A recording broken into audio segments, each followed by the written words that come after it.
Eh bien, coucou les gars, de retour pour une nouvelle vidéo. C'est encore moi, Eddie Kojan, l'avenir des jeunes filles, le rétroviseur des vieilles dames, le loup mince, celui qui est musclé en esprit et main sur le corps. Tu peux m'appeler la musculature interne. Désormais, le mec le plus craquant, celui dont son argent ne finit jamais, mais ça diminue. T'as capté ou pas? Hein? Avant même de rentrer dans le vif du sujet, bon, admirez un peu. Admirez. Ouh, quel BG, frère. Quel BG. Ah! En étant en compo, on s'est négligé un peu là. Les gens pensaient que là, on vient en force. Les gars qui m'aimaient pas vont me détester encore plus. Et les gars vont tomber fan de moi. Ah, c'est comme ça. Je suis habitué quoi. Hein? Voilà. Aujourd'hui, c'est la partie 2 de la story time. Pour ceux qui viennent de me découvrir, ne dites pas que le mec là c'est un cinglé. Ouais, je suis un peu fou souvent. Hein, mais j'ai des vidéos très instructives dans le domaine des études à l'étranger qui pourront vous aider à réussir vos procédures sans passer par une agence. Donc n'hésitez pas à vous abonner à cette chaîne, à me laisser un pouce vers le haut, à poser vos questions en commentaire. Bon là, l'amour n'est pas poser questions, c'est histoire à vous raconter. Hein, mais je vous connais. Et puis à me suivre sur tous mes réseaux sociaux aussi. On commence mon histoire après le générique. Merci.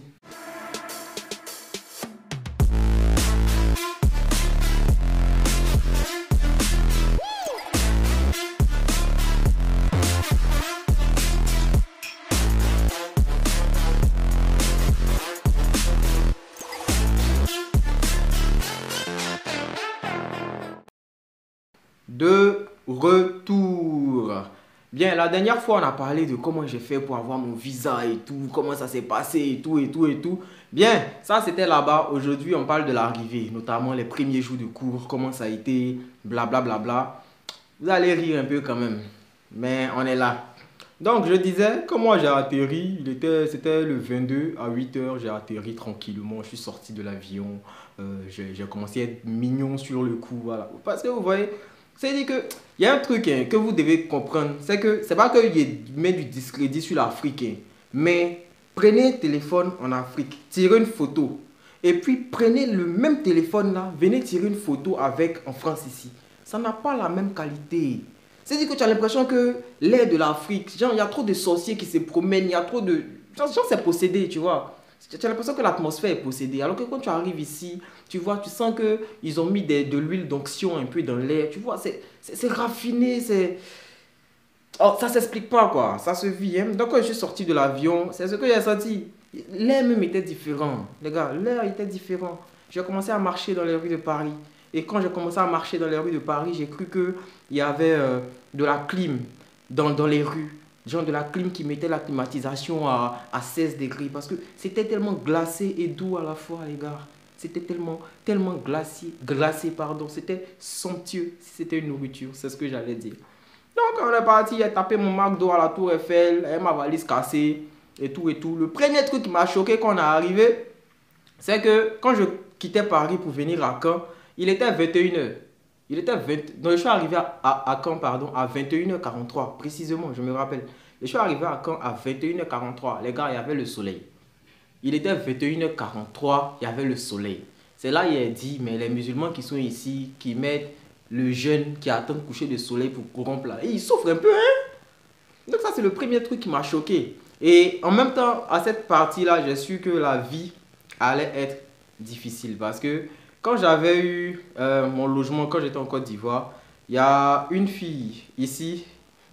Il y a une fille ici qui est allée visiter pour moi. Vous voyez, voilà, elle était partie visiter et tout et tout. Donc c'est elle qui devait m'accompagner, me récupérer à la gare et puis m'envoyer dans mon logement. Donc, elle est venue me chercher. Quand elle est arrivée, on est parti à l'arrêt du tram. Bon, moi, il vient d'arriver. Elle me dit, bon, je te dis directement, je travaille, donc j'ai pas trop le temps. Là, je te prends, je te dépose chez toi. Le reste, tu te débrouilles. Mais je vais quand même t'indiquer pour que tu puisses savoir comment faire pour partir demain à l'université et tout et tout. Donc, quand tu sors de chez toi, tu vas voir, il y a le tram, tu prends le T1. Le T1, tu descends à tel arrêt. Et quand tu descends à l'arrêt, là, tu marches un peu, tu vas voir l'université. Pour revenir, tu repars là, tu prends... Tu me parlais des trucs des T1, des T2, ou bien tu prends le bus 10. En fait, elle a eu l'impression que moi, je vivais déjà ici. Alors que ce n'était pas le cas. C'est sur T1 même, elle parlait de ça là. C'est après que moi-même, j'ai su que c'est tram. Quand je voyais tram là, il me demandait, mais c'est quoi la différence entre tram, train, métro et puis RER. RER, il roule sur rail. Métro, il roule sur rail. Tram aussi, il roule sur rail dans la ville. Train aussi, il roule sur rail. Mais ils ont des noms différents. Donc moi, je ne comprenais rien, quoi. Voilà, moi, je ne comprenais rien. Le lendemain, je suis arrivé, avant même de parler du lendemain, ma première nuit, où j'ai dormi, là. Je suis rentré. En Côte d'Ivoire, moi, j'avais l'habitude de dormir en caleçon. Voilà, c'est-à-dire qu'il enlève tout ce que vous voyez là. Il reste en chocoto d'attaque. Je suis couché, je mets le ventilateur dans mes fesses et puis voilà, je dors tranquille. Donc quand je suis arrivé, vu qu'il y avait le chauffage dans la maison, je me suis dit, oh ça va, je me suis lavé avec l'eau chaude et tout, parce qu'il y a l'eau chaude dans tous les robinets. Depuis que je suis arrivé en France même là, je ne me suis jamais lavé l'eau froide. Tu peux pas, parce que l'eau froide qui sort là, c'est pas froid. Tu peux mettre ça dans ton verre, tu n'as plus besoin de mettre au frigo. C'est glacé. Donc j'étais dans la chambre bien. J'ai dit à me déshabiller pour dormir. J'étais en chocoto. Quand je me suis couché là, on ne m'a pas dit, oh, moi seul, je me suis levé souhait. Je suis allé porter jogging. J'ai porté chaussettes, j'ai porté chaussures fermées. J'ai mis un pull là-dessus. J'ai mis gants et puis j'ai mis couette encore sur moi. Et puis il était en bas. C'est-à-dire que c'était dosé même. Gigi. Le lendemain, je descends pour partir à l'université. J'arrive, je vois, là, il y a l'arrêt du tram. Et les deux arrêts se font en face en fait. Il y a un qui va dans ce sens-là et il y a l'autre qui va dans ce sens-là. Et moi, d'où je suis, je ne sais même pas à l'université si c'est dans ce sens-là ou si c'est dans ce sens-là. Et à quel arrêt descendre. Parce que tout ce qu'elle me disait là, c'était du charabia pour moi. La fille qui est allée me chercher. Donc, il y avait une vieille dame qui était à l'arrêt. Qui était là, à l'arrêt. Donc, je suis parti me renseigner que, ah non, je viens d'arriver. Est-ce que vous pouvez me dire quel tram prendre pour pouvoir aller à l'université? Je n'ai même pas fini ma phrase. La vieille dame, la façon, elle m'a regardé. C'est comme si j'avais chié sur moi, quoi. Elle m'a regardé avec un air méprisant, si je peux le dire ainsi. Et puis elle s'est déplacée tranquille. C'était une vieille blanche. Ouais, eux sont un peu dans l'ancienne école du racisme et tout là. Donc quand il a vu ça, il a dit, ouais, c'est que ça va pas être facile cette vie-là. Donc, il a pris le tram. Je me suis dit dans tous les cas, si il prend le premier, que c'est pas ça, au retour, il prend l'autre sens et puis il m'en va. C'est ce qu'il a fait.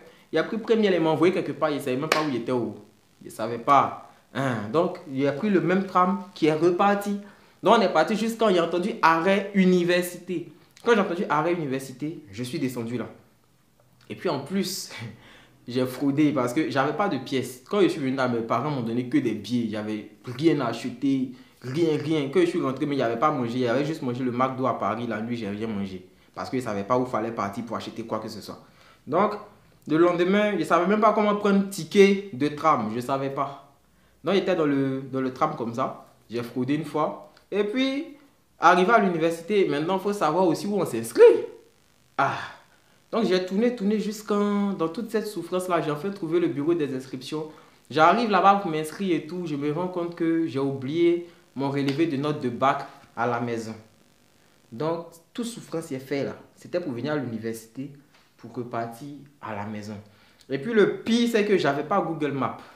Voilà, s'il y avait Google Maps, j'allais pouvoir au moins m'orienter. Mais j'avais même pas de puce de France pour pouvoir m'orienter. Donc c'était compliqué. Je suis sorti, j'ai pas de numéro de France, j'ai pas internet, j'ai rien quoi. C'est comme si c'est un gars de la préhistoire qui est là, qui sait rien. Non, il y a encore fraudé, mais cette fois-ci là, il y avait le contrôleur. Et heureusement, ils ont dans mon passeport là, quand tu viens d'entrer en France, on met un cachet d'entrée. Donc je leur ai montré pour leur dire que non, je viens d'arriver, que je ne sais pas trop comment ça se passe. C'est eux qui m'ont indiqué un peu. Et je suis parti prendre ma collante, je suis revenu m'inscrire. Quand je me suis inscrit, la dame qui était là, elle était très gentille parce que je lui ai dit non, je ne connais pas, que je n'ai pas de puce de France et que c'est compliqué pour moi de pouvoir, de pouvoir m'orienter. Elle m'a dit non, il n'y a pas de problème, qu'elle ait fini à midi et que si elle finissait, si j'étais libre bien sûr, elle allait m'accompagner pour aller me prendre une puce prépayée. Donc j'ai attendu quand elle a fini. C'était la dame même qui gérait mon inscription. Quand elle a fini, elle m'a pris dans sa voiture. On est parti. C'était dans un tabac. Quand on dit tabac, c'est pas cigarette. On vend là-bas. On vend plusieurs choses. On est parti dans un tabac et tout. On m'a pris la puce et on a pris une petite bière. C'était ma première fois de boire la bière même. Et même là encore, même là les gars, la bière n'avait pas le même goût.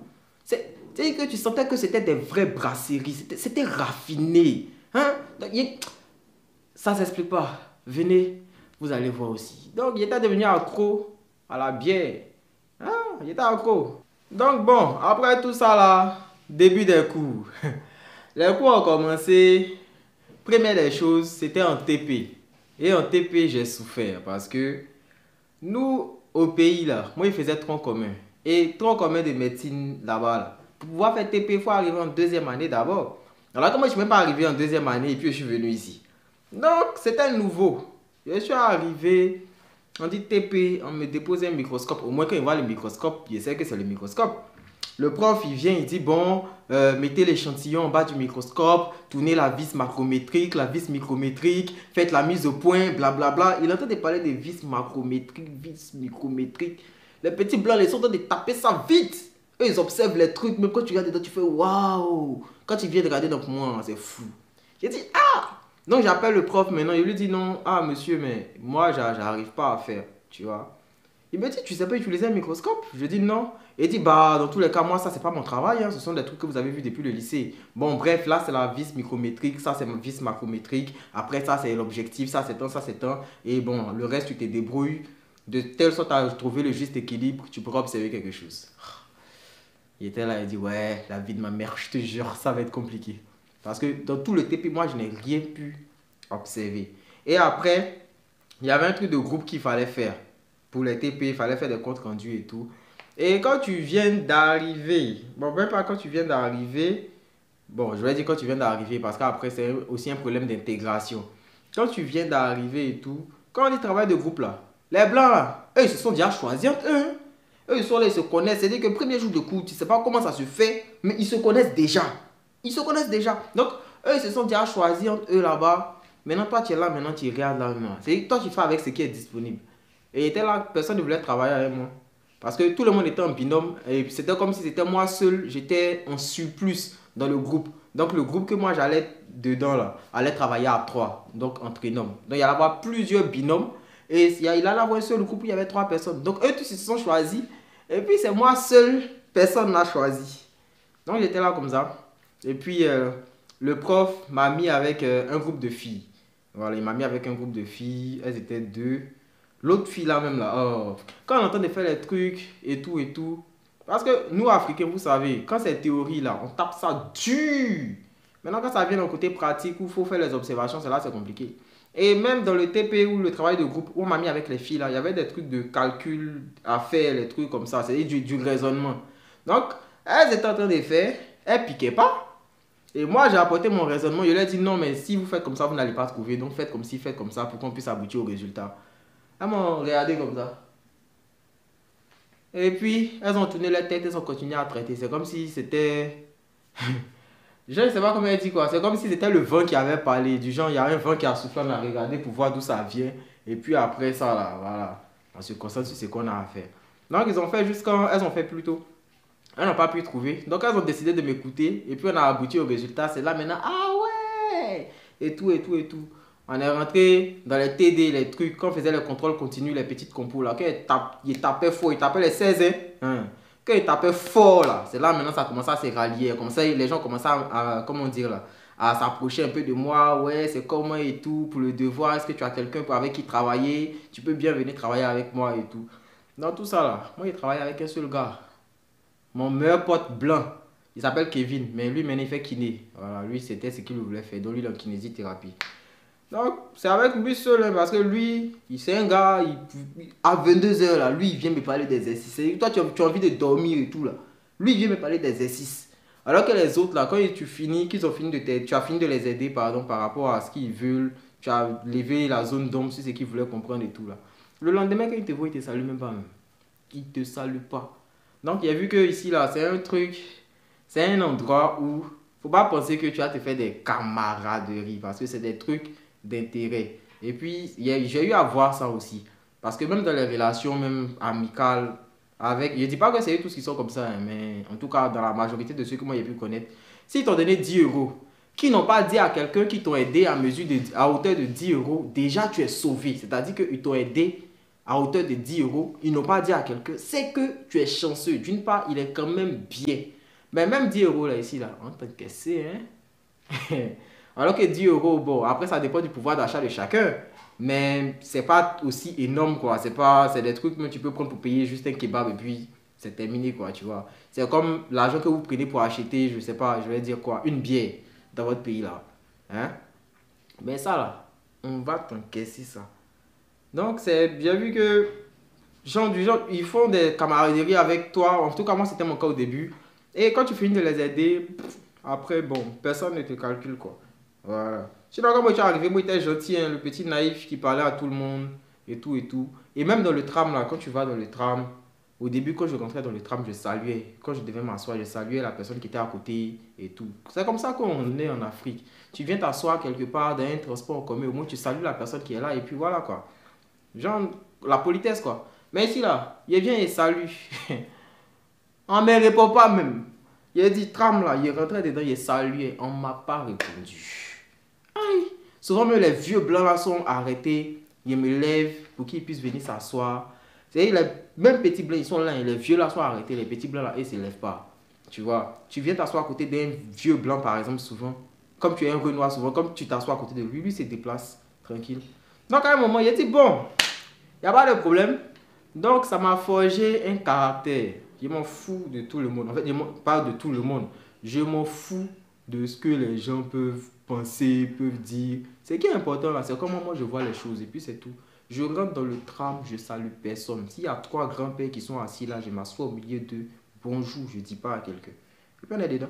Donc ça va, c'est pas de l'impolitesse, c'est comme ça qu'ils vivent ici. Voilà. Donc, voilà, et puis on est dedans. Tranquille. Je suis assis, que je suis fatigué, qu'il y a un vieux blanc qui a arrêté quelque part là-bas. C'est pas mon problème. Hein. Parce que souvent même tu te lèves pour donner la place, mais comme c'est toi qui étais assis, il ne veut pas s'asseoir. Donc je m'assois, je suis assis. Ici, il veut une place, il y a un petit blanc qui a se lever. C'est pas moi qui suis obligé de me lever pour qu'il s'assied. Vous voyez. Donc voilà, c'était un peu ça. En tout cas, ça va vous forger. Ça va vous forger. Vous allez avoir... Ceux qui sont trop bébés gâtés là. Préparez-vous. Hein? Apprêtez-vous à la vie d'ici. Je vais faire une partie 3. Comme ça vous intéresse, on va aller dans une partie 3. Donc je vais m'arrêter là. Abonnez-vous pour ne pas rater la suite. On est ensemble.